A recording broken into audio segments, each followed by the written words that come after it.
Welcome everybody to another episode of Ask Coinsquare. I am here again with Troy Wong, CFO and co-founder of Neptune DASH. Today we are talking about DASH Masternodes. Tell me a little bit about what they are, how they work. Super confusing stuff. Yeah, great. I mean, what's interesting about masternodes, or the masternode vehicle, it's actually a form of blockchain architecture. All right, so not every blockchain offers it. And the reason why we actually chose to build our business as DASH Masternodes is that DASH is the largest, most liquid blockchain and the most economic blockchain from a DASH Masternode payout perspective to actually operate a business like that. The other digital currencies that use a Masternode model are actually much smaller.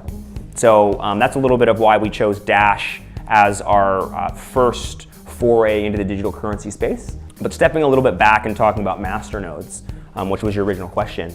Masternodes are a server that is connected to a blockchain via internet and software protocol and processes transactions on a blockchain and gets paid a fee in exchange for doing so.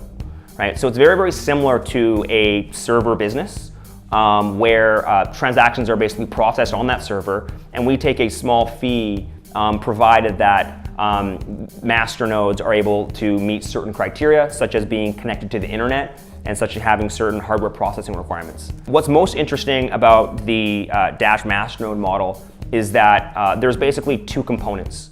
The first component is an inexpensive server component, and I talked about the criteria previously, where that server needs to be connected to the internet, and it needs to have certain hardware processing requirements.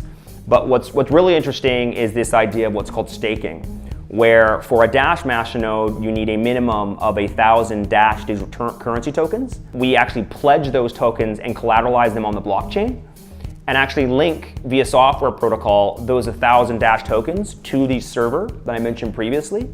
And when you marry 1,000 DASH digital currency tokens to these servers, it's called a master node compared to a regular node. And it actually functions to allow for level 2 scaling solutions on a blockchain. So in layman's terms, masternodes allow advanced blockchain functionality.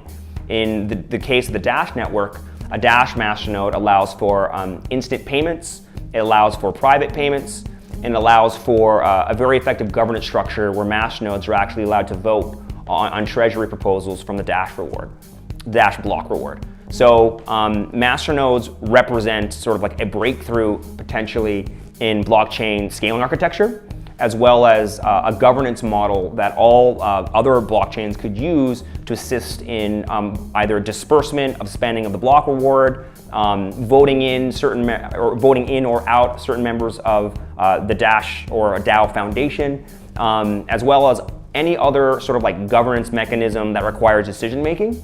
Masternodes really provide a very interesting and functional governance model that's actually being put in place and being tested in real time, and it's being shown that's actually very, very effective.